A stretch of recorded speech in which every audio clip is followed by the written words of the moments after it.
네, 조국혁신당 국회의원 신장식입니다. 윤리특위 상설화를 통한 윤리심사를 강화하자, 그리고 윤리특위 구성을 국회의원 의석수대로 국민의 뜻에 따라 구성하자라는 취지의 기자회견을 하도록 하겠습니다. 법안을 발의하겠다라는 취지를 담아서 말씀을 드리도록 하겠습니다. 지난 7월 29일 국회 운영위원회에서 윤리특별위원회 구성 결의안이 통과되었습니다. 국회법 제44조 및 46조에 따라 의원의 자격심사, 징계에 관한 사항을 심사하기 위하여 윤리특위를 구성하기 위한 것입니다. 22대 국회가 개원한 지 1년 2개월이 지난 지금에서야 윤리특위를 구성하게 되었다는 점에서 국회의원의 한 사람으로서 국민 여러분께 송구한 마음입니다. 사실 상임위가 구성될 때 국회가 개원하자마자 윤리특위 구성도 완료했어야 마땅하지만 윤리특위는 비상설특위이기 때문에 강제성이 없어서 이제야 구성된 것입니다. 또한 늑장 구성에 대해 교섭단체만의 폐쇄적 구성을 강행했습니다. 통과된 결의안에 따르면 윤리특위는 더불어민주당 6명, 국민의힘 6명 등 위원장 포함 총 12사람으로 구성됩니다. 구성조차 합의가 어려웠는데 양당만으로 윤리심사가 원활하게 이루어질 수 있을지 의문입니다. 민감한 징계 사안일수록 소위 대들하게 걸려서 어떠한 결정도 하지 못할 가능성이 매우 높다고 생각합니다. 게다가 22대 국회에서 발의된 의원 징계안 29건은 더불어민주당 11명, 국민의힘 17명, 개혁신당 1명에 관한 것입니다. 국민의힘이 가장 많으며 양당이 97%를 차지합니다. 이런 상황에서 양당만으로 위원을 구성하면 심사의 공정성에 대한 불신이 가중될 수도 있을 것입니다.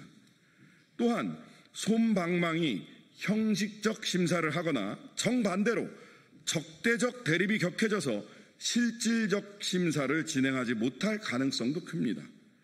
윤리심사에 대한 국민적 신뢰를 제고하기 위해서는 윤리특위 구성을 재검토해야 합니다.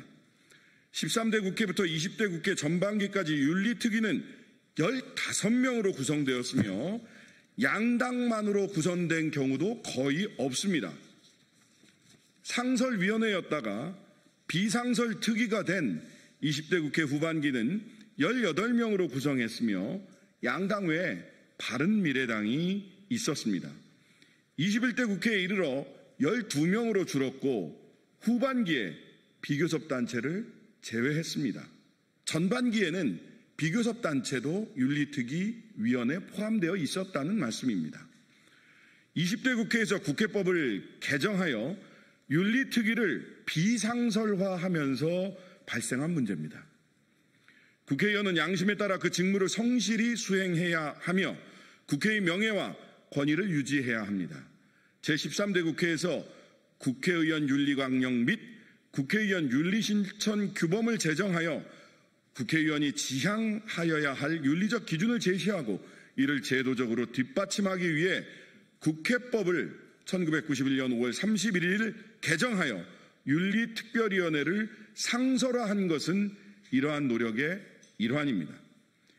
윤리특위 구성의 취지를 달성하고 윤리의식을 제고하기 위해 비상설화 이전으로, 즉 윤리위원회를 상설위원회로 복원할 필요가 있다는 말입니다. 그래서 국회법을 개정하고자 합니다. 첫째, 윤리특위를 상설화하여 구성의 지체로 의원의 자격 및 징계에 관한 심사에 공백이 발생하지 않도록 해야 합니다. 윤리특위 상설화는 심사의 적시성과 전문성을 강화하기 위한 것입니다. 둘째, 의석수 비율에 따라 위원회를 구성하도록 법에 명시하여 구성 원칙에 국민의 뜻이 반영되도록 하겠습니다. 징계는 각 당의 협의가 필요한 만큼 양당만의 협상이 합의에 이르지 못하고 교착되는 상황을 방지하는 효과도 있을 것입니다. 사실 윤리특위 상설화는 2019년 11월 당시 3당 원내대표가 이미 합의한 바 있습니다. 더불어민주당 이인영, 자유한국당 나경원, 바른미래당 오신환 원내대표의 합의였습니다. 21대 국회부터 상설화하기로 했지만 전국이 얼어붙으면서 합의는 무산되고 유실되어 버렸습니다. 22대 국회는 달라야 합니다. 우리 스스로 윤리의식을 제고해야 합니다. 그 출발은 윤리특위 상설화와 구성의 원칙을 법제화하는 것이 될 것입니다. 조속한 시일 내에 오늘 제가 발의하기로 한 국회법 개정안이 모든 국회의원들, 모든 정당의 합의로 처리될 수 있기를 바람하지 않습니다. 감사합니다.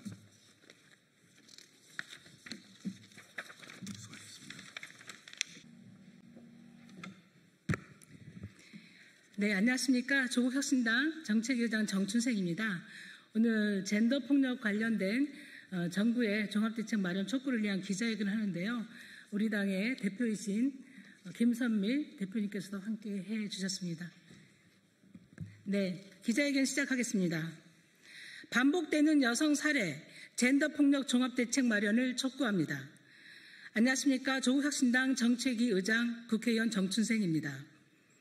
기자회견 할 때마다 안녕하십니까 라고 인사드리지만 요즘 같은 시기엔 이 인사가 매우 무겁게 느껴집니다. 지난 7월 26일부터 불과 엿새 사이 교제폭력과 스토킹 범죄로 3명의 여성이 목숨을 잃었고 1명은 중태에 빠졌습니다. 의정부에서는 3차례 스토킹을 신고했던 여성이 직장에서 일하다 스토킹 가해자에게 살해당했습니다. 대전에서는 4차례 폭행 피해를 신고했던 여성이 끝내 남자친구에게 살해당했습니다. 울산에서는 이별을 통보한 여성이 흉기에 찔려 중태에 빠졌고 구로에서도 여성이 함께 살던 남성에게 목숨을 잃었습니다. 나를 보호해 주세요. 경찰에 신고해도 보호받지 못하고 일터에서 길을 걷다가 퇴근길에 심지어 내 집에서 죽임을 당하고 있습니다. 교제폭력, 스토킹, 여성 혐오 범죄 등 젠더에 기반한 폭력이 전국 곳곳에서 반복되고 있습니다. 여성들은 매번 불안에 직면하고 언제든지 다음 피해자가 나일 수 있다는 공포 속에 살아가고 있습니다. 피해자가 기댈 수 있는 경찰도 검찰도 법원도 없는 막다른 골목에서 우리는 안녕하지 못한 현실을 마주합니다. 스마트워치 지급, 접근 금지 명령 등 일부 조치가 있었지만 그 무엇도 국민의 생명과 안전을 지켜내지 못했습니다. 대구, 동탄, 하남, 거제, 화성, 신당역 등 지난 몇 년간 되풀이된 비극은 지금도 계속되고 있습니다. 경찰청의 2024 사회적 약자 보호 주요 경찰 활동 보고서에 따르면 지난해 살인사건 여성 피해자 333명 중 가정폭력, 교제폭력, 스토킹 등 소위 친밀한 관계의 폭력 피해 이력이 있는 피해자가 32.4%에 달한다고 합니다. 집착과 혐오, 차별에서 비롯된 젠더 폭력을 더 이상 용인할 수도 방치할 수도 없습니다. 첫째, 젠더 폭력 방지를 위한 법안들을 즉시 처리해야 합니다. 조국혁신당은 지난해 7월 교제폭력 등 친밀한 관계에서 발생하는 폭력에 대해서도 임시조치를 적용하고 반의사 불발 조항을 폐지하며 상담 조건부 기소유예를 삭제하는 가정폭력 범죄의 처벌 등에 관한 특례법 전부 개정안을 발의했습니다. 또한 친족 대상 성범죄 공소시효 배제법, 딥페이크 차단 6법을 발의했고 지난 8월 4일에는 재범 위험성과 위해 가능성을 구속 사유로 명시하는 형사소송법 개정안도 발의했습니다. 그러나 이 법안들은 법사위에서 논의조차 안 되고 있습니다. 더 이상 한 명도 잃을 수 없습니다. 최우선 과제로 처리해 줄 것을 정부 여당에 강력히 촉구합니다. 둘째, 젠더 폭력에 대한 통계를 정확하게 분류해 공개해야 합니다. 2022년 UN 여성기구와 UN 마약범죄사무소는 페미사이드 통계 수집을 위한 국제통계 프레임워크 도입을 결정하고 각 국가 권역별로 시범사업을 실시 중입니다. 우리나라에서도 2023년 신당역 스토킹 살인사건 1주기를 맞아 더불어민주당은 스토킹 피해자 보호 체계 강화와 페미사이드 통계 도입을 약속한 바 있습니다. 그러나 그해 말 통계청이 관련 연구를 시작했다는 소식 이후 더 이상의 진전이나 후속 조치는 이루어지지 않고 있습니다. 양성평등기본법은 국가 등이 인적 통계를 작성할 때 성별 구분 통계를 산출해야 한다고 규정하고 있지만 우리나라의 범죄 통계는 가해자와 피해자의 관계, 범죄 유형만 구분되고 있습니다. 정부는 통계청이 2024년에 시작한 연구의 결과를 발표하고 젠더폭력과 페미사이드 통계 수집 체계를 도입해 맞춤형 대책을 마련해야 합니다. 마지막으로 여성가족부 장관의 조속한 임명과 정부 차원의 종합대책 마련을 촉구합니다. 윤석열 정부는 여가부를 식물부처로 전락시켰고 그 기간 동안 수많은 젠더폭력과 범죄는 방치되었습니다. 새 정부의 초대 여성가족부 장관은 젠더에 기반한 폭력에 단호히 맞서고 젠더폭력 근절에 강력한 의지를 가진 인사가 임명돼야 합니다. 성평등 가족 청소년부의 확대 개편과 함께 성차별 개선 및 젠더폭력 근절을 위한 컨트롤타워 역할을 할 수 있어야 합니다.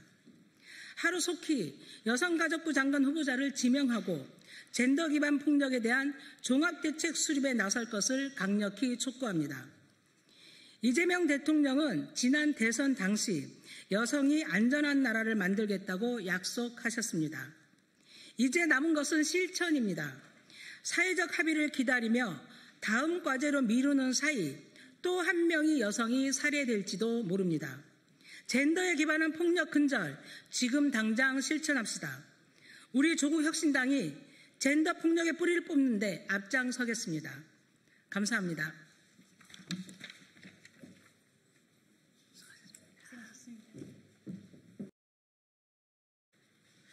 네, 기자회견 시작하겠습니다. 오늘 기자회견 사회는 동물해방물결 장의지 활동가께서 봐주시겠습니다.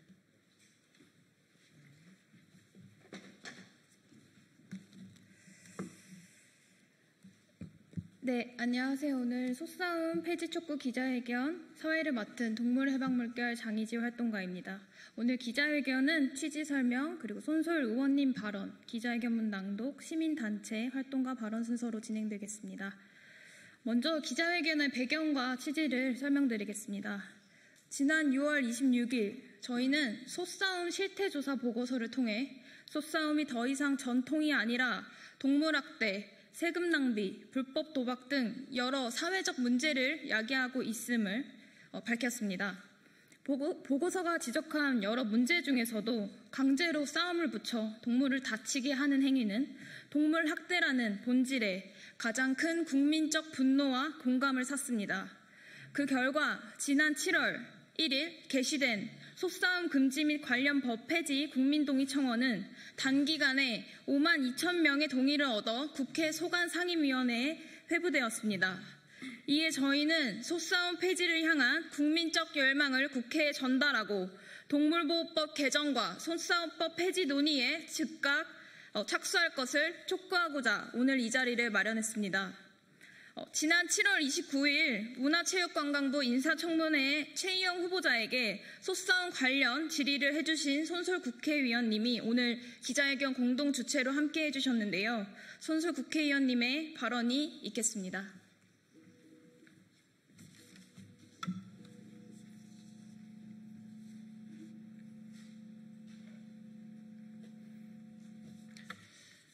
네, 안녕하세요. 문화체육관광위원회 위원, 진보당 국회의원 손솔입니다. 문화체육관광부는 사행산업을 관리, 감독할 책무가 있는 행정부처입니다. 그리고 우리나라에서 시행되고 있는 사행산업 중에는 소싸움 경기도 있습니다. 소싸움은 속끼리 직접 충돌하도록 싸움을 유도하고 그 장면을 관람하며 싸움의 승패에 베팅하는 경기입니다. 동물보호법 제10조는 도박, 오락, 유흥 등의 목적으로 동물에게 상해를 입히는 행위를 동물학대 행위로 규정하고 있는데 바로 여기에 소싸움이 정확히 해당됩니다. 아무리 사람이 중심이 되는 세상이라 하더라도 인간의 오락을 위해 동물에게 고통을 주지는 말자고 하는데도 소싸움만 전통 민속 문화라는 이유로 예외적으로 허용되고 있는 것입니다. 소싸움 경기의 문제는 다른 곳에도 있습니다. 바로 불법 도박입니다. 전통 소싸움법에 따라 청도 경기장에서는 우권을 통한 합법적 베팅이 가능하지만 이른바 맞대기, 도박으로 강력하게 의심되는 개인 간 현금 거래가 반복적으로 포착되고 있습니다. 사행산업통합감독위원회는 2016년부터 지금까지 9년간 청도 소싸움 경기에서 총 62건의 규정 위반을 적발했는데 이 중 약 80%가 구매 상한 초과였습니다. 더욱 큰 문제는 이러한 단속이 연속적으로 이루어지지 않고 단속의 범위도 청도 소싸움 경기에만 국한되어 있다는 점입니다. 사행산업통합감독위원회는 2023년에는 3월, 6월, 9월에, 2024년에는 3월, 6월, 9월, 10월에, 그리고 2025년 상반기에는 6월에만 소싸움 경기를 감독하였습니다. 상시적 관리 감독이 아닌 간헐적 감독입니다. 그리고 이 감독은 청도 소싸움 경기장에 한한 것이고 다른 지역에서 주최하는 소싸움 경기에 대해서는 아무런 감독도 이루어지지 않았습니다. 그리고 이렇게 도박 현장이 된 경기장을 유지하는데 시민들의 세금으로 이루어진 지자체의 예산이 투입되고 있습니다. 저는 이러한 문제의식을 갖고 최근 문화체육관광부 장관 인사청문회에서 소싸움 관련 질의를 했습니다. 당시 장관 후보자께서는 아무리 전통 문화라 하더라도 시대의 흐름을 따라야 한다며 동물에 대한 달라진 인식을 반영할 방법을 고민해 보겠다고 답변하였습니다. 우리 국민도 소싸움 폐지를 요구하는 국민동의청원에 5만 명 이상 동의하였습니다. 국제사회에서도 속속 투우 경기를 금지하거나 피를 흘리는 방식이 아닌 다른 방식의 공연으로 탈바꿈하고 있고 투우 경기장을 콘서트 홀이나 전시장으로 변경하는 계획도 추진되고 있습니다. 전통은 단지 과거의 반복이 아닙니다. 지금 우리가 바꾼 문화가 미래에는 새로운 전통이 됩니다. 동물과 사람의 관계도 시대의 흐름에 맞게 바꾸어 나갈 수 있습니다. 생명과 공존을 중심에 두는 새로운 문화로 나아갈 때입니다. 동물도 시민도 안전한 사회를 위해 소싸움 이제는 멈춥시다. 감사합니다. 네, 이어서 기자회견문 낭독이 있겠습니다. 낭독은 정읍녹색당의 권대선 위원장님께서 해주시겠습니다.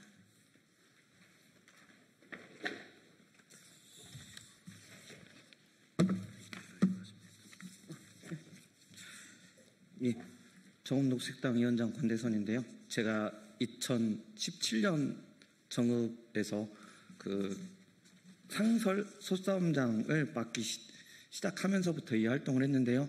드디어 국회에서 이 소싸움을 폐지하는 법률을 논의할 수 있게 돼서 정말 감회가 새롭고요. 기자회견문 낭독하도록 하겠습니다. 동물학대와 혈세 낭비의 온상 소싸움 정부는 당장 폐지하라. 소싸움 폐지를 요구하는 국민동의청원이 52,757명의 동의를 얻어 농림축산식품해양수산위원회에 안건으로 회부됐다. 이 뜻을 받들어 우리는 피 흘리는 동물을 전통이라는 이름으로 그 폭력에 세금까지 지원하는 현실을 끝내기 위해 이 자리에 섰다. 전국 곳곳에서 소싸움이 여전히 열리고 있다. 뿔로 서로를 밀어붙이고 상처를 입고 고통에 비명을 지르는 소두루 싸움이 축제로 포장되어 아동과 청소년까지 시민들에게 공개되고 있다. 그 뒤에는 반복되는 고된 훈련과 강제적 조련, 싸움의 가치를 다하면 도살되는 싸움소들의 불행한 삶이 있다. 명백한 동물학대를 국가가 공공의 예산으로 묵인하거나 조장하는 현실은 즉각 중단되어야 한다. 싸움소 관리와 대회 운영에 매년 수억, 수십억 원의 국민 세금이 사용되고 있다. 일부 지자체는 지역경제 활성화를 명분으로 소싸움을 부활시키거나 확대하려 하고 있지만 이는 시대 흐름에 역행하는 퇴행적 행정이며 지속 불가능한 혈세 낭비이다. 실제로 최근 영남권 지역 주민을 대상으로 한 여론조사에서 응답자의 66.4%가 소싸움 예산을 복지나 교육 등 다른 공공 분야에 사용하는 것이 더 바람직하다고 답했다. 지난 29일 국회 문화체육관광위원회 인사청문회에서 전국 소싸움 경기장에서 벌어지는 불법 도박 정황이 지적되었으며 대대적인 단속의 필요성도 강조되었다. 이에 최희영 장관 후보자는 소싸움 관련 지뢰에 아무리 전통 문화라 하더라도 시대 흐름에 따라야 한다며 동물에 대한 인식이 과거와는 다르기에 충분히 고민하겠다고 밝혔다. 국가유산청은 지난 1월 9일 무형유산위원회 전통지식분과회의를 통해 인류 보편의 가치 등을 고려해 소싸움에 대한 국가무형유산 지정가치 조사를 실시하지 않기로 결정했다. 전통이라는 명분도 농가소득이라는 실리도 사라진 지금 소싸움은 더 이상 존속할 필요가 없다. 우리는 오늘 전국 각지 시민 5만여 명의 뜻을 모아 서명한 국회 국민동의 청원을 바탕으로 국회에 강력히 요구한다. 국민 역시 더 이상 소싸움을 원하지 않는다. 동물학대 소싸움 전면 금지하고 관련 법과 조례를 폐지하라. 소싸움이 동물보호법의 취지에서 벗어나 실정법상 동물학대 처벌 대상에서 제외시켜주는 근거인 동물보호법 제10조 동물학대 외의 조항을 지금 당장 삭제해야 한다. 청도군 상설 소싸움 도박장의 운영 근거가 되는 전통 소싸움 경기에 관한 법률 역시 폐지해야 한다. 또한 전국 민속 소싸움 대회의 근거가 되는 소싸움에 관한 농림축산식품부 고시와 각 지자체의 조례를 폐지함으로써 동물학대 소싸움을 끝내는 길에 정부와 국회가 진지하고 신속하게 논의를 진행할 것을 촉구한다. 기자회견에 앞서 우리는 국회 문화체육관광위원회 소속 손솔 의원실에 청원 동의서와 의견서를 직접 전달했으며 안건을 직접 심사할 농림축산식품해양수산위원회에도 관련 의견서를 전달할 예정이다. 시민의 목소리를 외면하지 마라. 더 이상 동물의 고통과 시민의 세금이 누군가의 볼거리와 도박을 위한 수단이 되어서는 안 된다. 2025년 8월 6일 국회의원 용해인, 국회의원 손솔, 동물학대 소싸움 폐지 전국행동. 감사합니다. 네, 다음으로 연대단체의 발언이 있겠습니다. 첫 번째 발언은 기본소득당의 동물생태위원회 어스링스 김지수 위원장님께서 해주시겠습니다.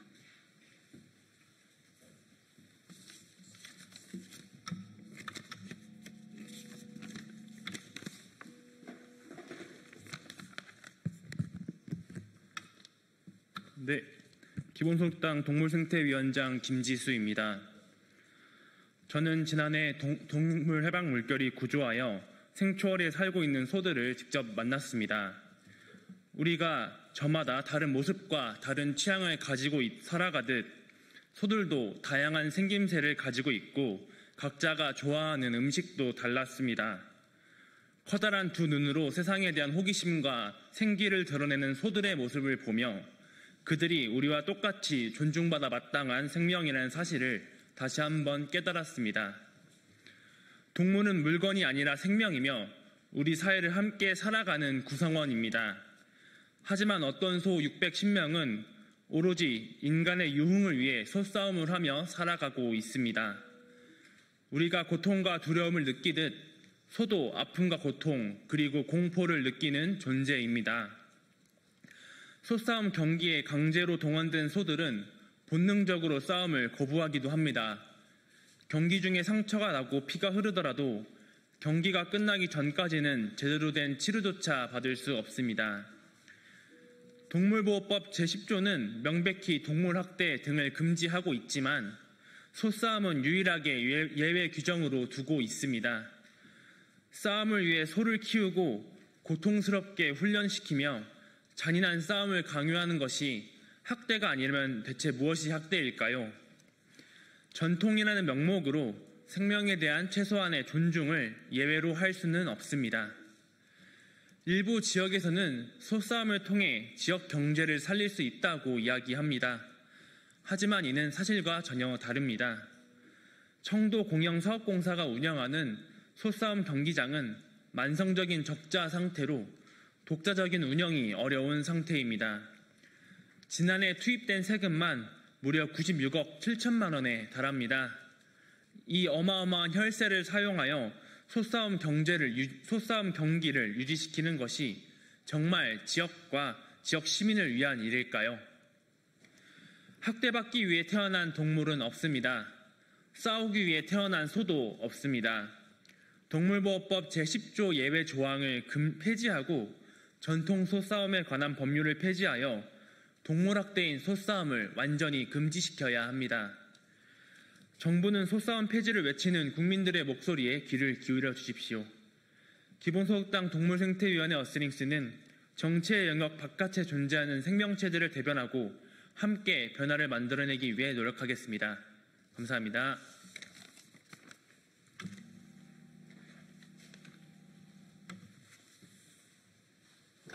네, 다음으로 채식평화연대 건빈나리 사무국장님께서 발언해 주시겠습니다.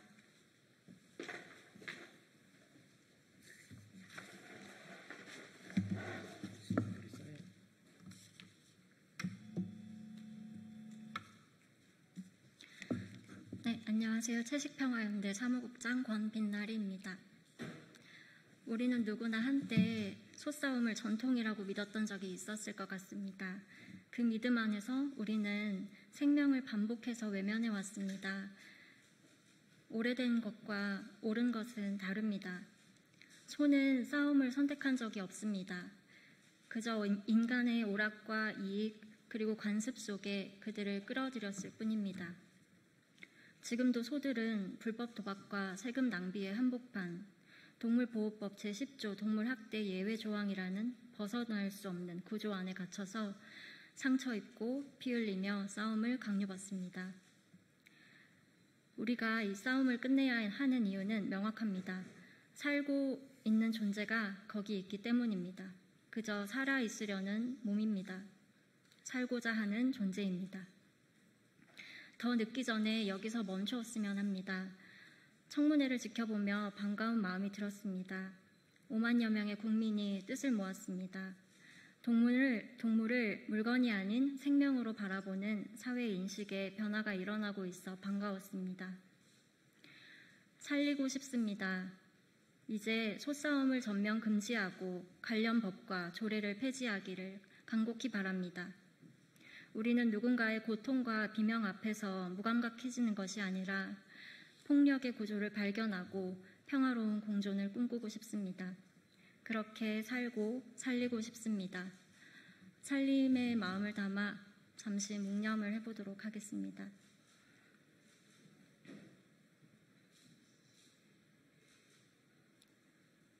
감사합니다.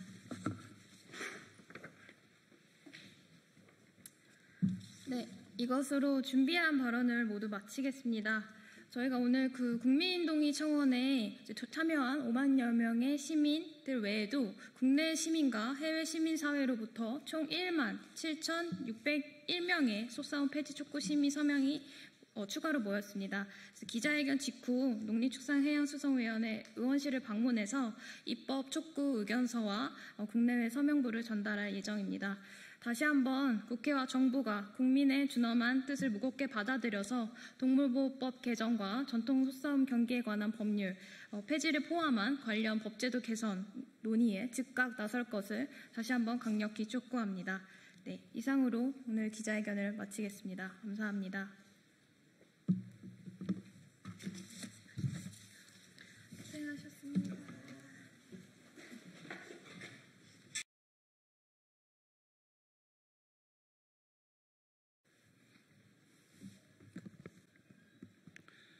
네, 안녕하세요. 더불어민주당 원내대변인 문금주입니다.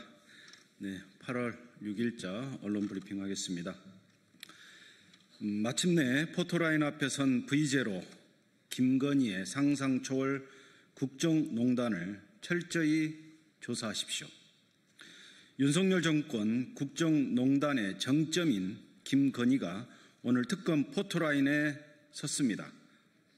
진작 섰어야 마땅할 포토라인에 마침내 김건희를 세웠습니다. V제로로 불리며 공동 정권인 양 국정을 농단했던 김건희는 저같이 아무것도 아닌 사람이 심려를 끼쳐서 죄송하다라고 밝혔습니다. 헛웃음만 나옵니다. 아무것도 아닌 사람이 남편의 권력만 믿고 저질러 놓은 상상 초월의 범죄들을 되돌아보십시오. 김건희와 관련해 특검법에 명시된 수사 대상이 도이치모터스 주가 조작 사건, 뇌물수수 및 인사청탁 사건 등 16개에 이릅니다. 그중 13개 사건에서 김건희의 이름이 명시되어 있습니다. 여기에 파생된 의혹까지 합하면 김건희가 관련될 수 있는 혐의는 수를 세기도 힘들 지경입니다. 아무것도 아닌 사람이 왜 국정을 농단하고 공천에 개입하는 등 온갖 비리를 저질렀습니까?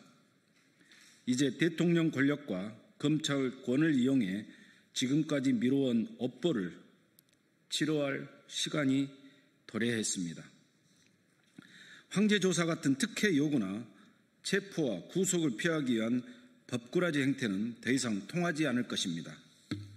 특검은 어떤 특혜도 예우도 없을 것이라고 천명한 만큼 김건희에 대한 철저한 조사를 하길 촉구합니다.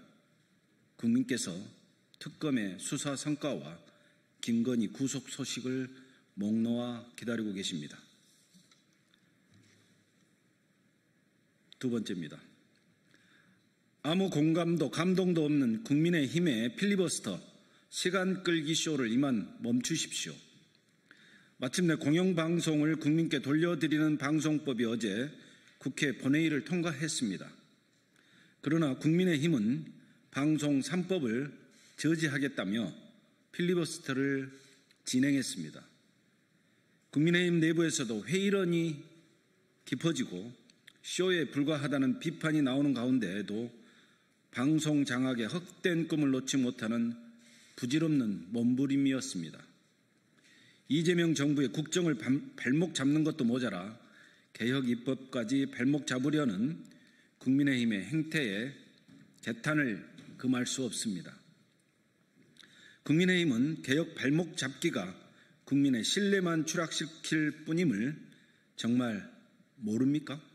아니면 아예 국민의 질타에 눈과 귀를 막기로 했습니까? 모든 국민께서 의미 없는 시간 끌기로 전파 낭비, 시간 낭비를 하면서 국회의 개혁 입법을 지연시키려는 국힘의 행태를 지켜보고 계십니다.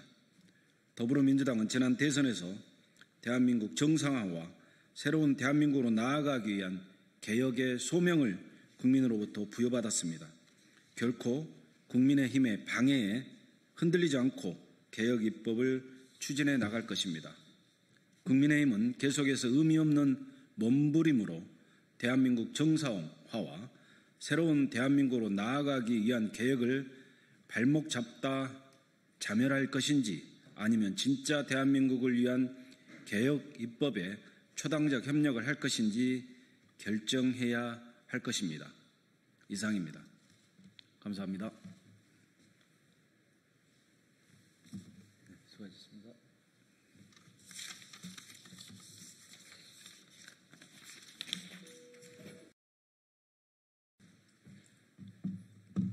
안녕하세요. 국민의힘 정문식 대변인입니다. 잠시 후에 국민의힘 성남수정 당협위원장이신 장영하 변호사의 박정훈 대령 수사 고발과 관련된 기자회견을 진행하도록 하겠습니다. 감사합니다.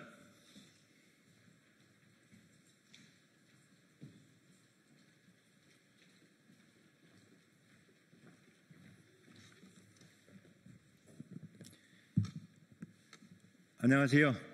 성남시 수정구 당협위원장 국민의힘 성남시 수정구 당협위원장 맡고 있는 장영하 변호사입니다.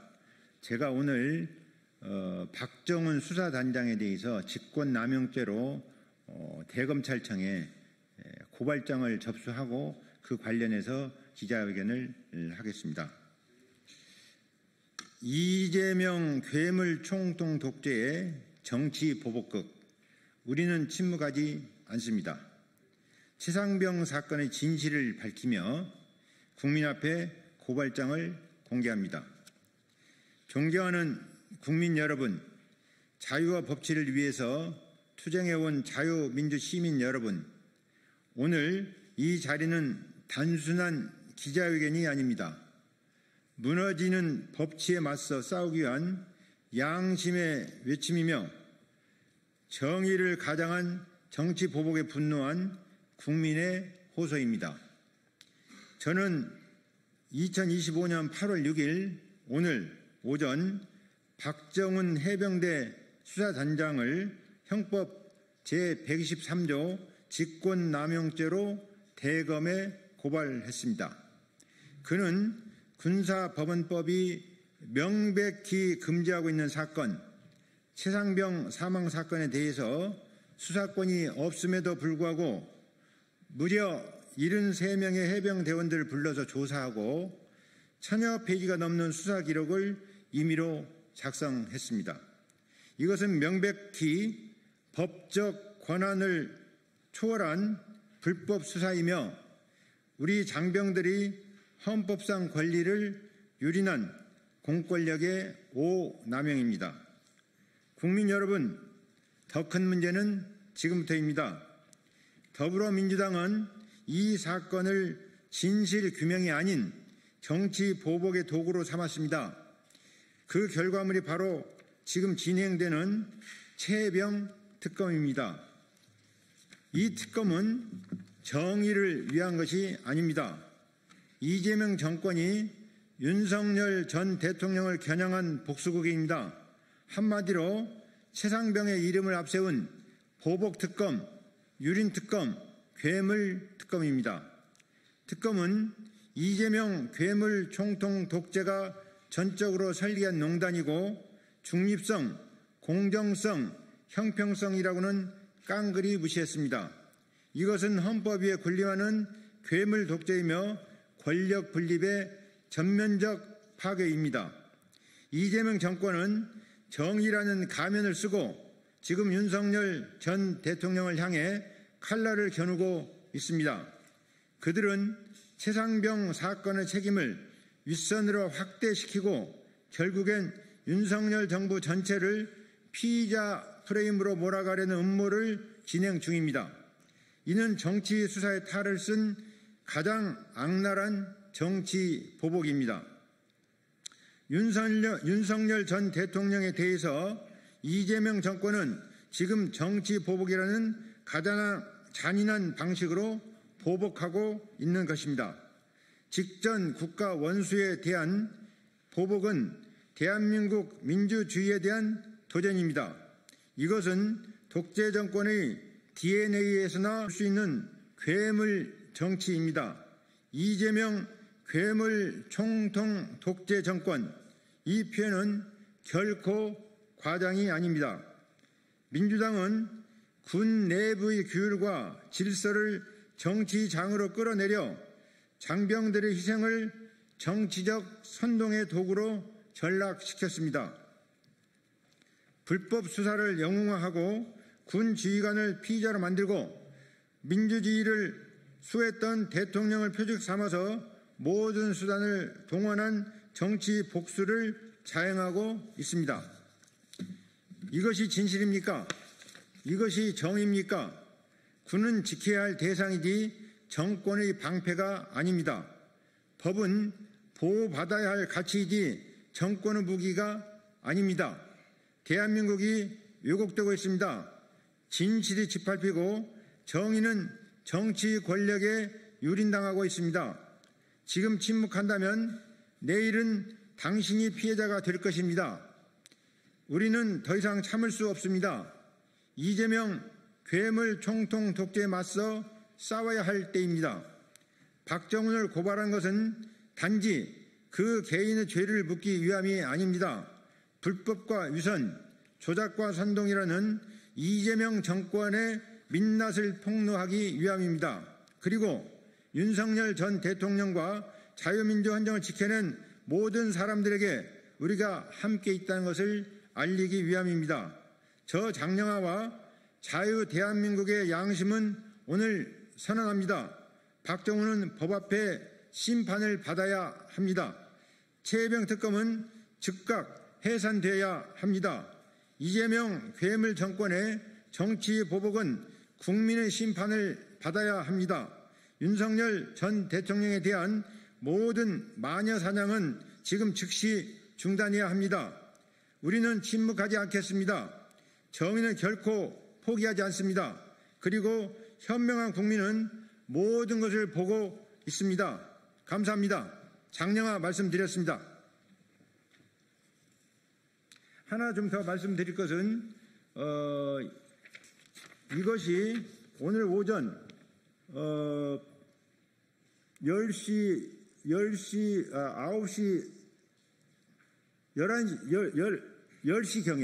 10시경에 대검에 접수한 고발장 접수증입니다. 경청해주셔서 감사합니다. 고맙습니다.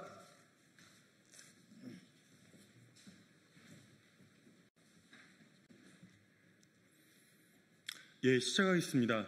진보당 수석 대변인 홍성규입니다. 두 가지 말씀드리겠습니다. 첫 번째입니다. 큰 절하고 대선 자금 의혹 쇼핑백, 이쯤 되면 통일교의 홀리 베이비 아닙니까? 권성동 의원은 이실 직고하고 즉각 죗값을 청해야 합니다.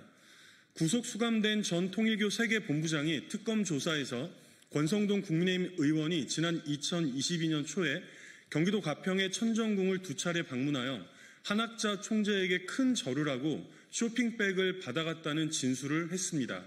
당시 시기를 고려하면 누가 보더라도 불법적인 대선 자금을 의심할 수밖에 없습니다. 이와는 별도로 그 직전에 직접 전달했다는 현금 1억 원에 대해서도 특검은 구체적인 증거를 확보한 상태라고 합니다. 윤석열을 위해 잘 써달라, 이 현금에 대한 문자 메시지랍니다. 원내대표로 당대표 권한대행까지 했던 내란 본당 국민의힘의 5선 중진, 윤핵관의 대표주자 권성동 의원이 더 이상 빠져나갈 구멍은 없어 보입니다. 통일교 수뇌부의 원정 도박 의혹 수사 정보를 전달했다는 윤핵관 화살표도 권성동을 향하고 있습니다. 이쯤 되면 권성동은 홀리마더 통일교 한학자 총재가 정치권에 심어놓은 홀리 베이비라고 해도 과언이 아닙니다. 그럼에도 아직까지 그 어떤 부적절한 관계도 맺은 적이 없다고 잡아떼고 있습니다. 내란 수계 윤석열과 내란 본당 국민의힘의 인사들은 어찌 이리 하나같이 다 뻔뻔하고 파렴치합니까?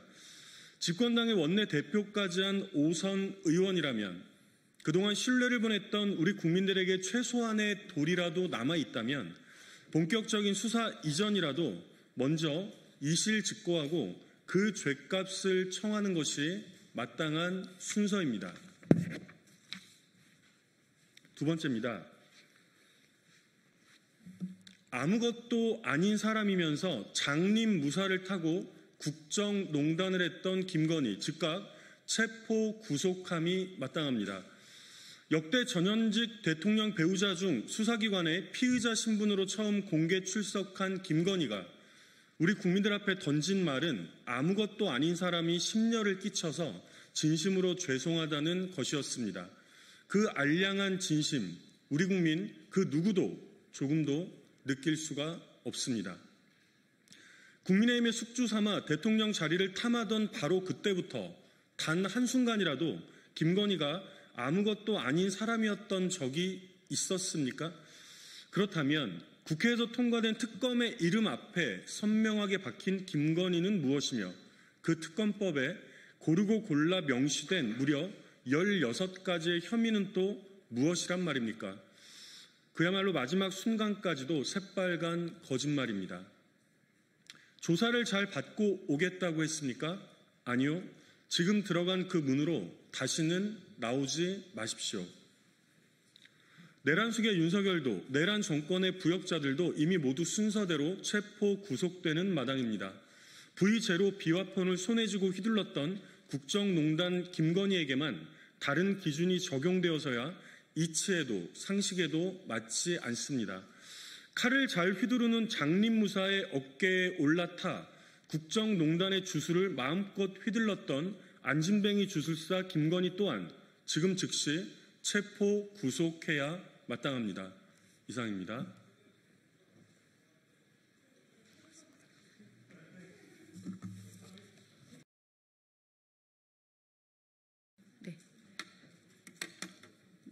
시작하겠습니다. 사설직업학교 외국인 기술연수생 사기 피해 및 인신매매에 대한 법무부와 고용노동부의 책임 있는 해결을 촉구하는 기자회견을 시작하도록 하겠습니다. 참가자 먼저 소개해 드리도록 하겠습니다. 이양수 민주노총 부위원장님 참석하셨습니다. 구철의 민주노총 전략조직국장님 참석하셨습니다. 백성덕 민주노총 조직국장님 참석하셨습니다. 윤성민 이주민 지원공익센터 감사와 동행 상금 변호사님 참석하셨습니다. 이주원 공익법단체 두루의 변호사님 참석하셨습니다. 김구루 민주노총 부산본부 동부산 상담소 상담국장님 참석하셨습니다. 류지혜 통역자님 참석하셨습니다. 피해 당사자이신 뢰황풍님 외에 우리 외국인 노동자들 참석하셨습니다. 오늘 기자회견은 제가 먼저 모두 발언하고요.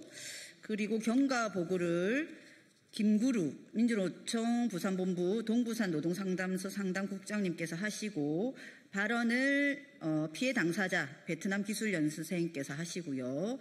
그리고 두 번째 발언으로 이주원 공익법단체 두루 변호사께서 하겠습니다. 그 다음에 발언 세 번째 인신매매 인정의 의미를 윤성민 이주민 지원공익센터 감사와 동행 변호사님께서 하시겠습니다. 발언 네 번째로 이양수 민주노총 부위원장님 하시고 기자회견문 낭독은 서면으로 대체하도록 하겠습니다.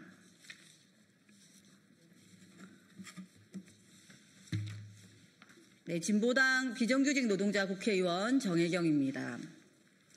대한민국에서 외국인에 대한 인신매매 사건이 발생했다고 합니다. 부끄럽고 참담한 일이 아닐 수 없습니다.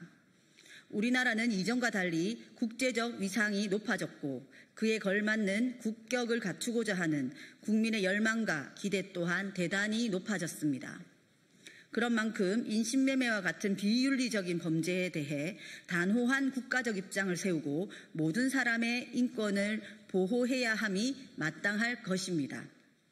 특히 오늘 기자회견을 개최하게 된 이주 노동자에 대한 인권 유린 사례의 경우 단순히 인권 범죄의 사후적 처벌이나 민사적 다툼으로 국한되는 것이 아니라 이주 노동자를 대상으로 한 불법 행위가 미등록 체류자 양산의 고리가 되고 있는 만큼 인권 범죄를 사전에 예방하려는 정부의 태도와 역할이 필요합니다.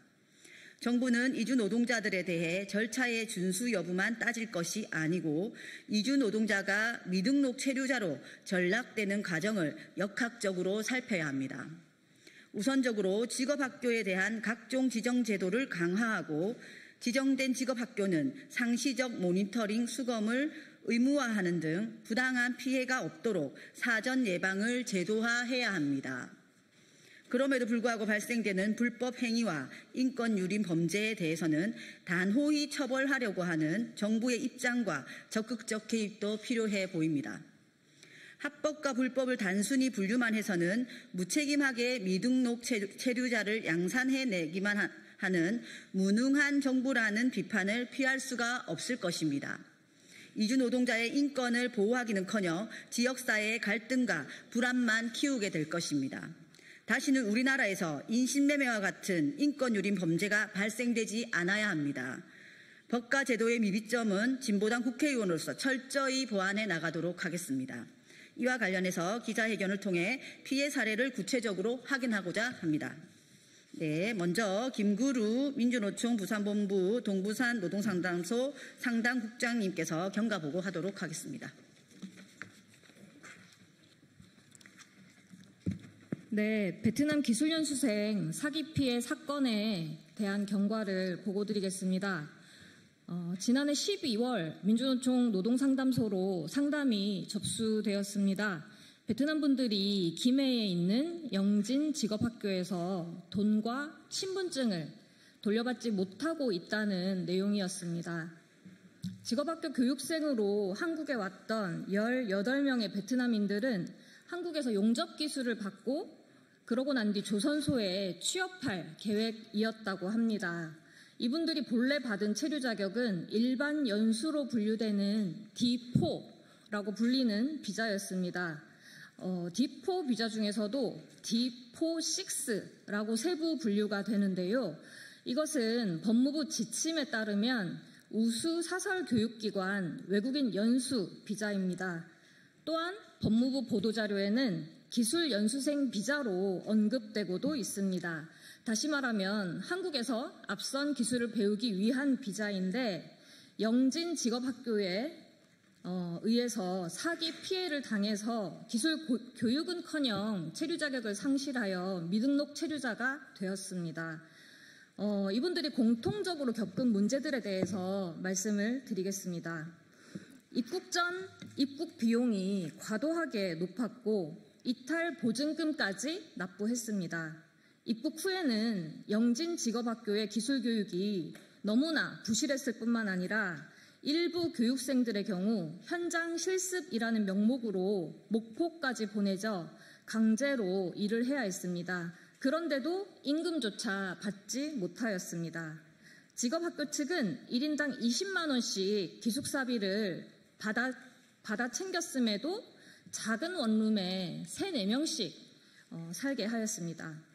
그리고 비자를 연장한다면서 가져갔던 여권과 외국인 등록증을 돌려주지 않았습니다.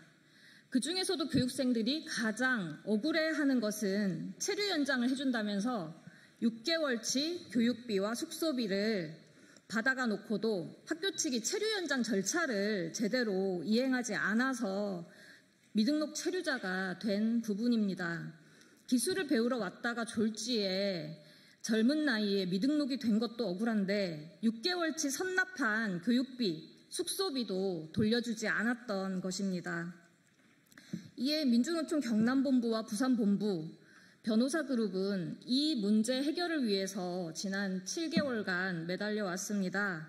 2월에 김해 중부경찰서에 영진 직업학교 관계자들을 사기, 업무상 배임, 횡령으로 고소하였습니다. 그러나 아직도 경찰 조사는 나오지 않고 지지부진한 상황입니다.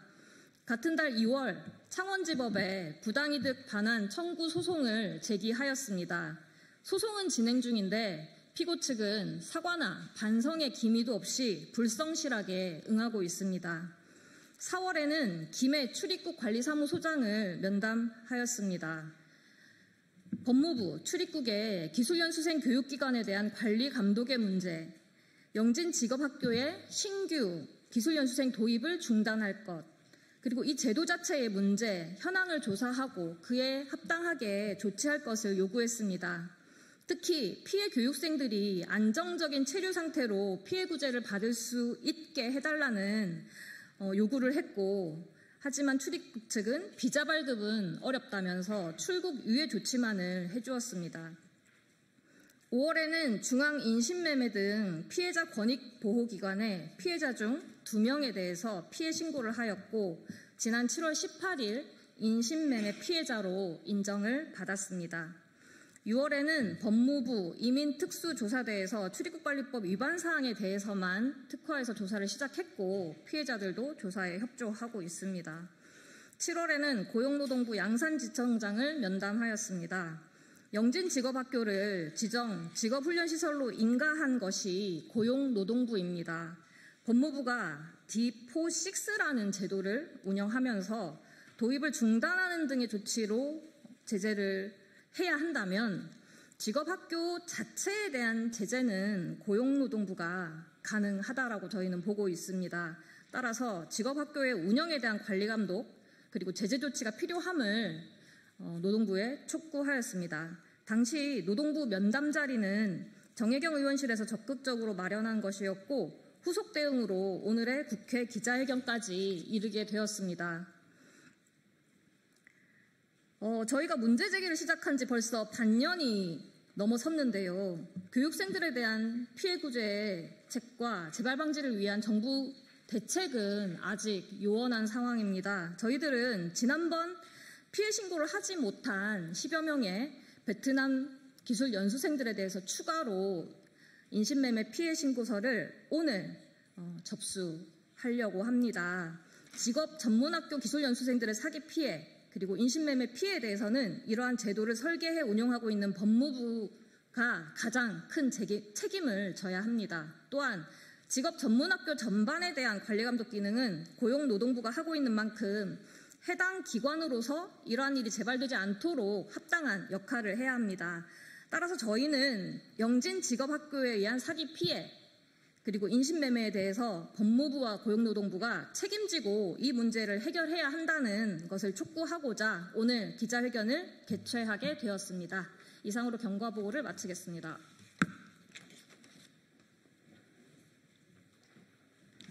피해 당사자 발언 듣도록 하겠습니다. 관련해서 영상을 찍으실 때는 이 모자이크 처리해 주시면 좋겠습니다.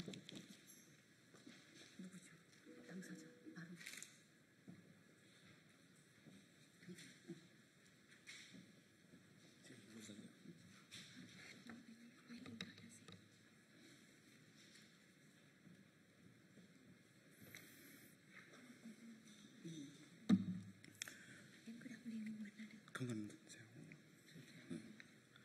Tôi tên là Lê Hoàng Phong. Năm nay tôi 24 tuổi. Tháng 6 năm 2023 tôi đã đến Hàn Quốc với diện visa du học. Nơi tôi học là trường Yongchin-Chikop Chonmun Hakkyo. Ở đây tôi được học ngành hàn xì. Với những hứa hẹn của trung tâm bên Việt Nam và nhà trường ở bên Kim He sẽ tạo điều kiện học tập tốt nghiệp và chuyển đổi visa E7 để được ở lại Hàn Quốc đi làm lâu dài. Gia đình tôi cũng đã dùng số tiền dành dụm vất vả cho tôi đi du học. Mong tôi sau này có cuộc sống tốt hơn khi đi du học ở bên Hàn. Tổng số tiền tôi đi du học hết hơn 400 triệu tiền Việt Nam và đóng riêng số tiền 2.000 USD đóng ký quỹ để đảm bảo sang Hàn Quốc học không bỏ trốn. Sau 12 tháng sẽ hoàn lại. Tôi thì đã được nhận lại, còn các bạn khác đến nay vẫn chưa nhận được.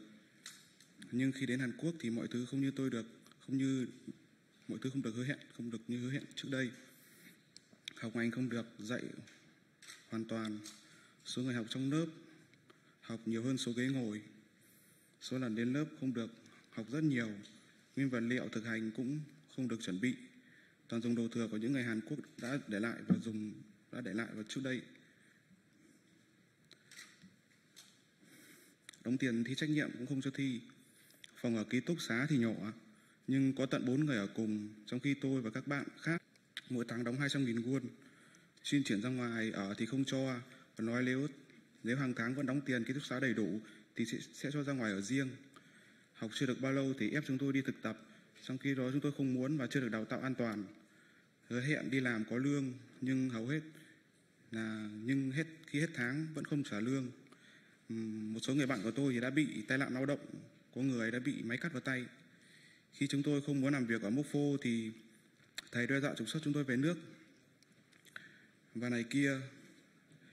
Và Minh đã từng bị thầy giáo tát vào đầu. Sau này chúng tôi mới biết là lương đấy thầy đưa chúng tôi đi làm và đã nhận rồi, nhưng chúng tôi vẫn chưa được trả. Việc gia hạn visa của chúng tôi lần đầu cũng bị chậm trễ. Hộ chiếu và chứng minh thư Hàn thì giữ mãi không trả cho chúng tôi. Tới hiện tại thì tôi vẫn chưa nhận được chứng minh thư của mình.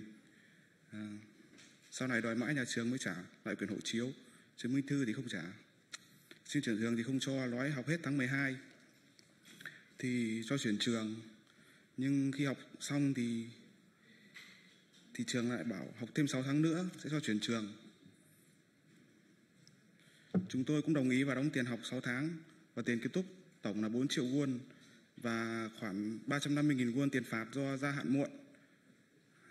Còn các bạn khác thì đóng 5 triệu 200.000 won. Nhưng sau khi đóng xong tiền thì cho tới hiện nay chúng tôi vẫn chưa được gia hạn visa. Việc học cũng không được diễn ra, thời gian chủ yếu hối thúc nhà trường gia hạn visa nhưng tất cả chỉ là hứa hẹn. Đến tầm tháng 11, bạn cùng khóa của tôi bị bắt. Chúng tôi rất hoang mang, mặc dù thắc mắc vì sao như vậy thì nhà trường im lặng. Có lần đi đến trường trực tiếp hỏi thầy thì thầy hiệu trưởng đã lớn tiếng và có thái độ với chúng tôi. Tôi và các bạn cùng khóa khác rất bức xúc. Gia đình đã kỳ vọng vào chúng tôi, mong tôi sang Hàn được học hành đàng hoàng, có một cuộc sống tốt hơn, sau này có công việc ổn định và ở lại Hàn Quốc. Bản thân tôi cũng tự nhủ phải cố gắng học hành và việc kiếm tiền nhiều để báo hiếu cha mẹ. Nhưng hiện nay mọi thứ không như chúng tôi mong muốn. Trường hợp của chúng tôi không phải là duy nhất. Tôi được biết có rất nhiều trường hợp khác cũng tương tự như chúng tôi đã xảy ra ở những khu vực khác và bất đồng ngôn ngữ. Không biết nhà ai can thiệp giúp lên tất cả vụ việc kết thúc trong sự bất lực của học sinh chúng tôi. Gia đình rất lo lắng cho chúng tôi và tôi cảm thấy rất tội lỗi và rất có lỗi với gia đình. Tôi cảm thấy rất buồn và tuyệt vọng. Từ khi hết hạn visa tôi luôn sống trong lo lắng. Đi ra ngoài lúc nào cũng lo sợ. Tôi và 17 bạn còn lại trong đó có 2 bạn đã trục xuất về nước.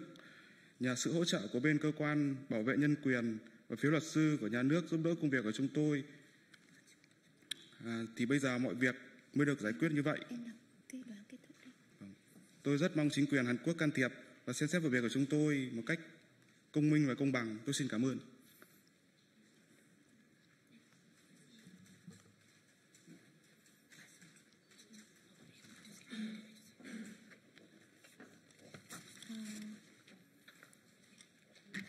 네. 제가 조금 전에 그 친구 말한 말씀 제가 간단하게 얘기합니다. 이 친구가 이름이 레홍퐁, 나이는 24살입니다. 한국에 와서 유학하는데 여기서 잘 되고 생각했지만 근데 지금 이미 이렇게 돼서 모든 게 이렇게 어떻게 도와주라고 도와주세요. 감사합니다.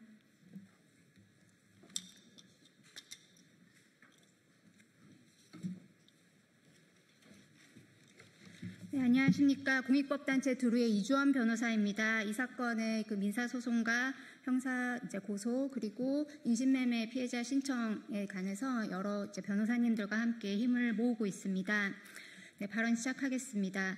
김해의 모 직업전문학교 사건은 특정 기관의 일탈을 넘어서 대한민국의 외국인 연수생 제도의 법적, 제도적 허점을 드러낸 심각한 사안입니다. 이것이 단순한 운영 부실이 아니라 법무부와 고용노동부가 서로 책임을 회피하는 구조 속에서 발생한 국가적 실패입니다. 지금 법무부와 우리가 법무부의 출입국관리청과 그리고 이제 고용노동부를 차례로 방문을 해서 책임 이행을 요청을 했는데요. 관리감독 책임을 문제 삼았더니 법무부에서는 비자를 발급하고 관리하는 업무만 한다라고 하고 고용노동부에서는 이런 외국인 연수생 프로그램이 있는지도 몰랐다라고 얘기를 하셨습니다.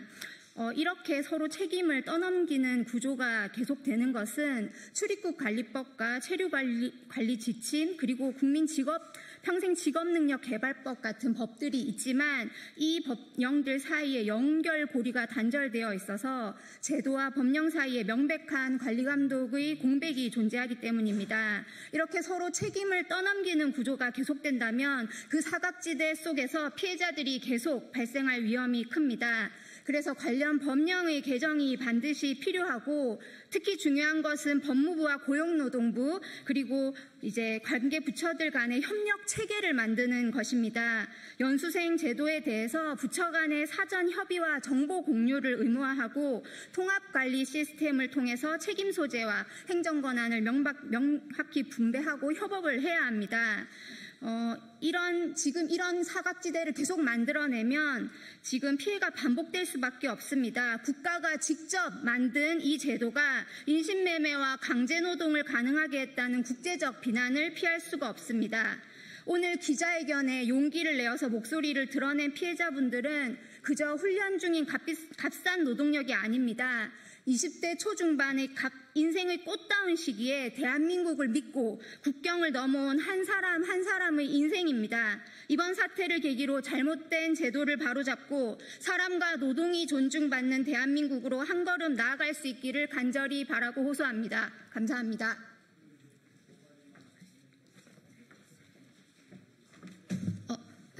저는 이주민지원공익센터 감사와 동행에서 일하는 윤성민 변호사입니다. 인신매매 인정의 의미에 대해서 설명을 드리겠습니다.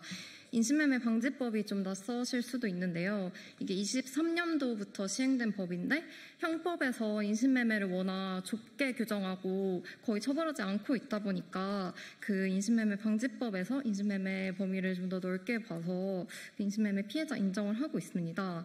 그래서 인신매매 방지법은 사람을 모집, 운송, 전달, 은닉, 인수인계하는 것을 인신매매로 규정을 하는데 오늘날 인신매매가 이제 형법에서 말하는 인신매매처럼 단순히 사람을 돈 주고 사고 파는 것을 넘어서 이 사건처럼 브로커나 유학원, 모집자 그리고 직업 학교 등 기관이 복잡하게 얽혀 있기 때문에 인신매매 방지법에 따른 인신매매 규정이 현실에 부합한다고 보입니다. 네, 그래서 이 사건 유학생들이 명백히 인신매매 피해자에 해당함은 앞서 들으신 사실관계로도 판단이 가능하실 텐데요. 인신매매에 관한 우리나라 현실을 조금 설명을 드리자면 미 국무부가 2022년에 한국의 인신매매 대응평가를 1등급에서 2등급으로 강등을 하였고 나아가 올해 미국 관세국경보호청이 한국의 태평염전에서 인신매매된 노동자들이 강제노동을 거쳐서 천일염을 생산했다는 이유로 태평염전 천일염 제품을 수입 금지 조치를 내리기도 했습니다. 이렇게 인신매매 발생 국가인 대한민국 인신매매 발생 국가임이 드러났음에도 불구하고 여전히 동남아시아 국적의 이주민들을 모집해서 이 사건처럼 송출비 명목으로 거액의 돈을 강탈하고 또 노동력을 착취하는 인신매매 사례가 끊이지 않고 있습니다. 그래서 인신매매 범죄에 대한 적극적 대응이 요청되는 시점입니다. 현재 인신매매 방지법은 처벌 조항이 없어서 인신매매 피해자로 인정을 받더라도 그 가해자를 처벌할 수 없습니다. 또한 법원도 형법상 인신매매를 매우 좁게 해석함에 따라서 이 사건과 같이 사람을 돈 주고 사고 판 것은 아니지만 중간 브로커와 모집자, 학교가 공모하여 인신매매한 현대판 인신매매 사례를 처벌하지 않고 있습니다. 그래서 한국이 명백한 인신매매 발생 국가임을 인정하고 인신매매 방지를 위한 실질적인 조치를 취할 것을 강력히 촉구합니다. 나머지는 시간 관계상 그 기자회견문 보도자료로 대체하도록 하겠습니다. 이것으로 기자회견 마치도록 하겠습니다.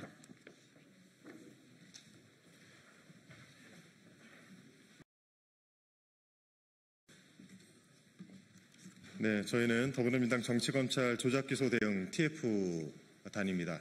저는 단장을 맡고 있는 한준호입니다. 어제 김성태 전 쌍방울그룹 회장의 보석 석방과 관련한 언론 보도가 있었습니다. 요컨대 김성태 전 회장이 판사 등을 상대로 로비를 펼쳐서 이 보석으로 석방이 되었다라는 내용입니다. 그 과정에서 김건희의 연이 닿는 인맥이 동원되었고 또 조희대 대법원장과 신준우 부장판사가 움직였다라는 구체적인 사항도 보도가 됐습니다. 윤석열 정권은 도대체 어디까지 부패가 된 걸까요?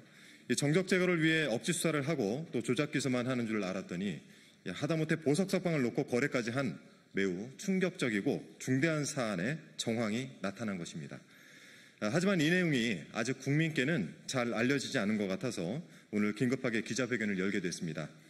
오늘 말씀드릴 내용들 그리고 이 진실이 널리 알려질 수 있도록 오늘 여기 와 계신 언론인 여러분께서 많은 관심 가져주시길 부탁을 드리겠습니다. 이 사안에 대해서는 우리 TF가 강력하게 대응을 하도록 하겠습니다. 오늘 기자회견은 시작에 불과할 것이고 고발을 비롯해 가능한 모든 조치를 취해 나가겠다는 말씀드립니다. 자, 오늘 함께해 주신 분들 소개해드리겠습니다. 먼저 제 옆에 박선원 의원님, 네, 그 옆에 이건태 의원님 함께하고 계십니다. 네, 제 좌측으로 양분남 의원님 함께하고 계십니다. 준비된 기자회견 진행하겠습니다.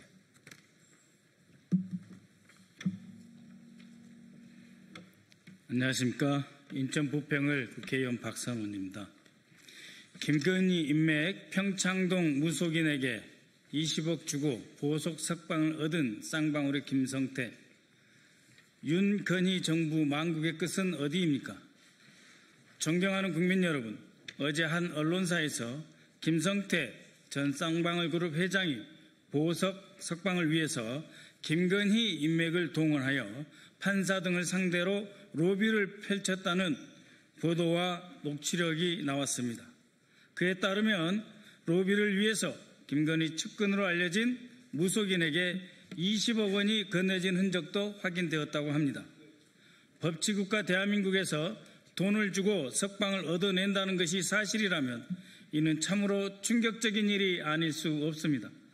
누구나 평등하고 엄정하게 적용되어야 할 대한민국의 법을 평생 자신들 마음대로 가지고 놀았던 윤석열, 김건희 부부와 그 일당이 정권을 잡은 뒤에는 법치주의의 최후의 보루인 법원마저 망가뜨린 것입니다.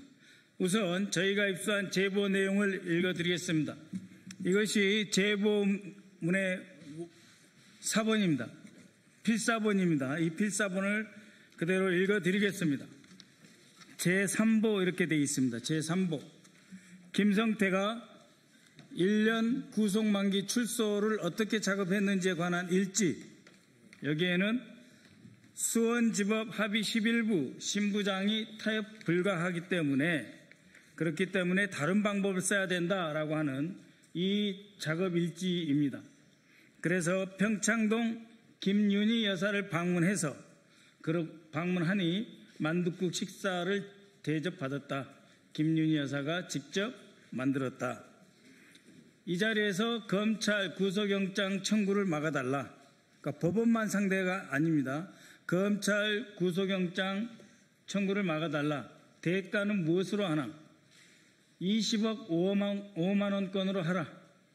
한남동 김건희 여사 통화해서 김윤희 여사가 움직일 수 있도록 한다.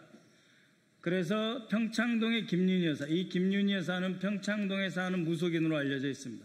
평창동 김윤희 여사가 김건희하고 통화 이후에 석방한다 하는 오전에 연락을 받았다 하는 내용입니다. 그럼 이것을 위해서 2024년 1월 29일 평창동에 방문을 합니다. 방문한 사람은 김성태이고 수행비서 박상민, 이 박상민은 수행비서이자 동시에 김성태의 자금 관리인입니다. 그리고 운전기사 종호 씨가 있었고 택시를 타고 나중에 가수 양수경 씨가 왔다 이렇게 되어 있습니다. 이 제보 내용에 따르면 그렇다는 것입니다. 이 전체를 조경식이 소개를 했는데 거기에 앉은 자리가 김윤희 여사, 김성태, 조경식 회장이 소파에 앉았다라고 하는 거고요. 그 소파에 앉은 자리에서 김윤희 여사가 이렇게 말을 합니다. 김윤희 여사가 김성태에게 이렇게 말을 합니다. 조경식 회장이 나에게 찾아와 눈물 흘리며 내 동생 성태를 살려달라. 조경식이 김윤희에게 이전에 1월 29일 이전에 찾아와서 내 동생 성태를 살려달라고 바로 이 자리에서 무릎 꿇고 빌길래 무릎 꿇기에 한남동을 움직이게 한 것이다. 한남동을 움직이게 한 것이다. 라는 말과 함께 셋이 같이 또 눈물을 흘렸다. 김성태 회장은 그 사실을 알아야 한다. 김성태 회장은 김윤희가 말하길 조경식이 이렇게까지 노력을 해서 내가 이런 자리를 마련한 것을 김성태 너는 알아야 한다. 이런 뜻입니다. 그리고 이 사람들은 이 만남 끝으로 저녁 7시 30분 부근의 한우리 본점으로 가서 저녁 식사를 했다라고 하는 것이 바로 이 제보문의 원본입니다.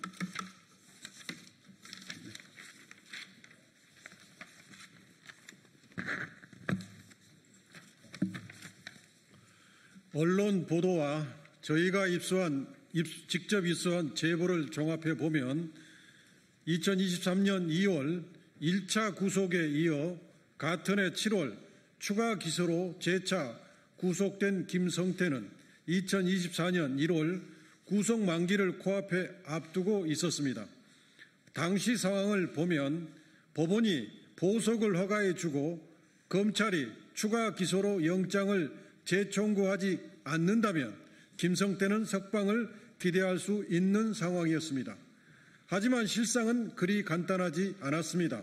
그 시점에 김성태의 보석 석방을 결정적으로 가로막고 있던 가장 큰 장애물은 일명 타협 불가로 잘 알려진 수원지법 합의시 1부의 신모 부장판사와 또 다른 한 축이었던 검찰의 추가 기소로 인한 구속영장 재청구 절차였습니다. 신 부장판사는 강경한 원칙주의로 정평이 나 있었고 이에 더해 검찰 역시 새로운 혐의를 근거로 추가 기소와 구속영장 재청구를 적극 검토하던 상황으로 김성태 측으로서는 쉽게 석방을 기대할 수 없는 난관이 겹친 상태였던 것입니다. 그래서 김성태는 1년 구속 만기 출소 작업을 하게 됩니다. 김성태와 밀접한 관계에 있던 KH그룹 계열사 조경식 회장이 평창동 무속인 김윤희를 통해 한남동 김건희 여사를 움직였고 이후 김건희는 검찰의 추가 구속영장 청구를 막고 재판부를 움직여 보석 석방을 얻어낸 것으로 추정됩니다. 그 대가는 제보 내용에 나오는 20억 5만 원권이었을 것입니다. 얼마 뒤 김윤희는 조경식에게 김성태가 석방될 것이라고 연락했다고 합니다. 사실이라면 김성태가 그토록 원하던 보석 석방이 20억을 들여 무속인을 통해 김건희를 움직임으로써 성사된 것입니다. 대한민국의 법치가 무속인 그리고 민간인인 대통령 부인의 손에 노란한 꼴입니다. 국민 여러분, 쌍방울 김성태가 누구입니까? 대북 송금 사건 재판에서 이재명 당시 경기도지사에게 불리한 증언을 하여 윤석열 정권 정치검찰의 조작기소에 결정적으로 기여했던 인물 아닙니까? 저희는 이 제보를 받고서도 그 내용이 믿기지 않았습니다. 20억을 받은 무속인이자 사업가가 판사와 검사를 움직여 구속된 김성태를 풀어줬고 그 배후에 지난 3년간 국정을 마음대로 주무르고 농단하면서 나라를 파탄에 빠뜨린 김건희가 있다는 것을 정말 믿고 싶지 않았습니다. 대체 윤석열, 김건희와 그 일당들은 대한민국을 어디까지 망가뜨린 것입니까? 법치주의 최후의 보루자 대한민국 최고 엘리트들의 집합체인 법원과 검찰마저 이런 지경이라면 우리 사회의 다른 부분은 얼마나 더 망가졌겠습니까? 김건희 특검에 촉구합니다. 관련자들을 철저히 수사하여 김건희가 어떻게 재판부와 검찰까지 농락했는지 낱낱이 밝혀주십시오. 그리고 그 과정에서 이재명 대통령에 대한 기소에 어떠한 위압이나 조작이 있었는지도 밝힐 것입니다. 민주당 정치검찰 조작기소 대응 TF는 김성태 보석 석방권을 비롯 윤석열 정치검찰의 모든 비리를 끝까지 추적할 것입니다. 감사합니다.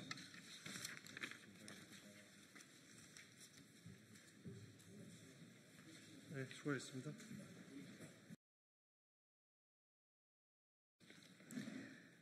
조국혁신당 대변인 한가선입니다. 신동욱 의원, 지겹다의 지자도 꺼내지 말라는 제목으로 논평하겠습니다. 어제 국민의힘 신동욱 의원이 언제까지 내란 타령할 거냐며 지겹다, 그만하라는 발언을 했습니다. 다른 곳도 아니고 국회 본회의장 안에서 이런 망언을 하다니 두 귀가 의심스러웠습니다. 신동욱 의원은 12.3 비상계엄 당시 국회 본청에 들어왔음에도 불구하고 계엄 해제 표결에 참여하지 않은 부끄러운 국회의원입니다. 반성과 참회는커녕 내란 종식을 위한 노력을 지겹다고 폄훼하는 자가 대한민국 국회의원이라는 사실이 개탄스럽습니다. 게다가 툭하면 이승만, 박정희 등 수십 년 전 인물을 꺼내다 찬양하는 국민의힘에서 내란이 벌써 지겹다니 기가 찹니다. 윤석열의 친위 쿠데타 내란은 겨우 8개월 남짓되었습니다. 사건의 전말도 다 밝혀지지 않은 현재 진행형 범죄입니다. 역사책 한 페이지에 영원히 기록되어 후손들에게 두고두고 욕먹을 일을 저지른 당신들은 지겹다의 지자도 꺼낼 자격이 없습니다. 민주공화국인 대한민국이 존재하는 한 윤석열은 물론이고 내란에 동조한 국민의힘 정치인들 모두 영원히 부끄럽게 기록될 것입니다. 신동욱 의원은 내란이 지겹다고 할 시간에 당신들 전직 대통령 빤스 난동이나 잘 간수하시길 바랍니다. 내란을 계속 비호하다간 정당 해체 수순을 면하지 못할 것입니다. 이상입니다.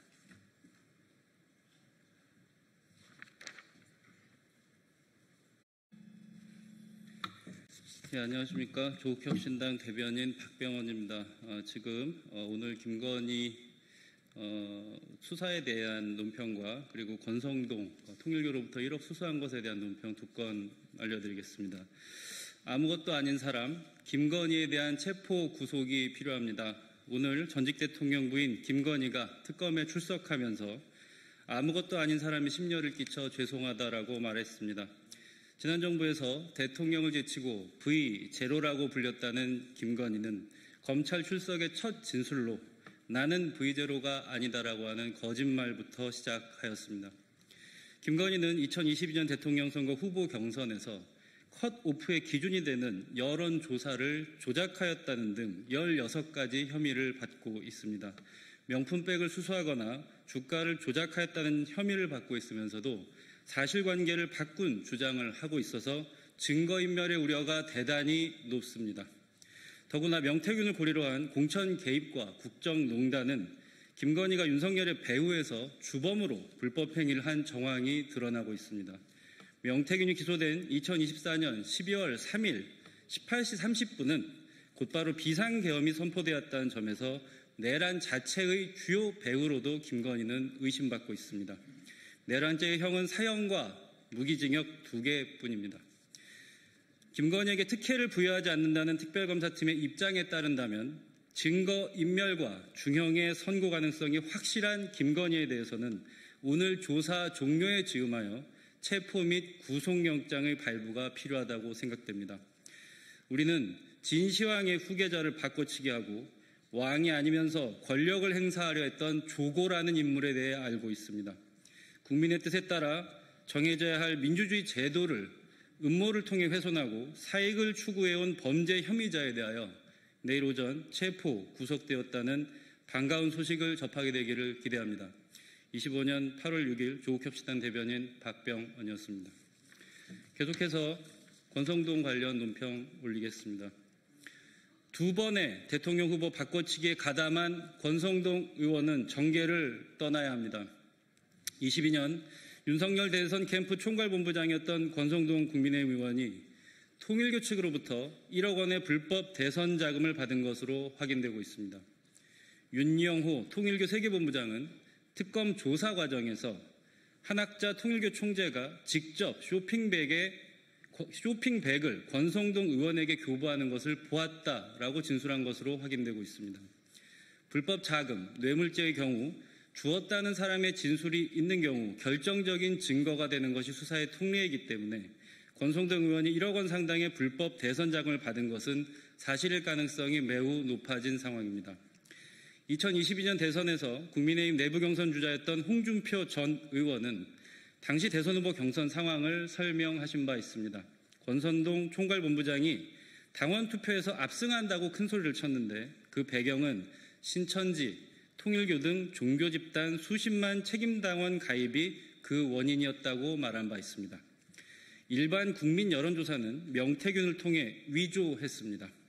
이렇게 당원 투표와 일반 국민 투표를 엉망으로 만들었음에도 검찰 출신 선관위원장을 데려와 편파, 왜곡 경선을 주도하도록 하여 결국 윤석열 후보가 선출되었다는 것이 홍준표 전 의원의 주장입니다.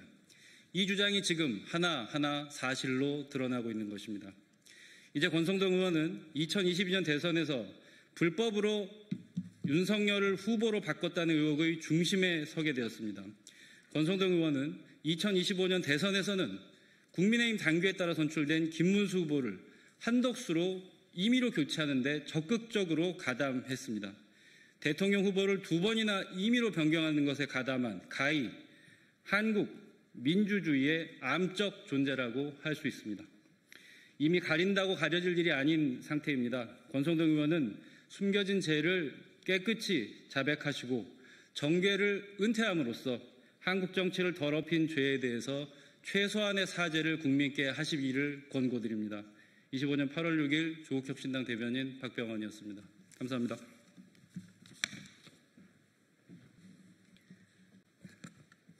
네, 안녕하십니까. 국민의힘 대변인 하민경입니다. 이재명 대통령의 포스코 ENC 지시 관련 논평입니다. 대통령 말 한마디에 기업을 없애는 것이 이재명 대통령의 일처리입니까? 이재명 대통령이 오늘 포스코 ENC에 대해 면허 취소, 공공 입찰 금지 등 가능한 방안을 찾아 보고하라고 지시했습니다. 이에 따라 국토교통부, 고용노동부, 기획재정부 등 관련 부처는 즉각 법률 검토에 들어갔고 포스코 ENC는 하루아침에 없어질 위기에 놓였습니다. 인명사고에 대한 철저한 진상조사와 책임 규명은 당연합니다. 또한 대책 마련도 필요합니다. 그러나 대통령의 지시 한마디가 곧바로 행정처분 논의로 이어지는 것은 심각한 우려를 자아냅니다. 대통령의 말 한마디면 기업이 없어지는 나라, 그 여파는 단순히 한 기업의 문제가 아닙니다. 해당 기업에 소속된 5천 명이 넘는 근로자의 일자리는 어디로 향해야 합니까? 협력업체, 지역경제, 건설시장 전반에 미칠 충격은 어떻게 감당할 수 있겠습니까? 이것이 이재명 대통령의 일처리 방식입니까? 사이다 발언으로 여론의 박수를 받을 수는 있을지 모릅니다.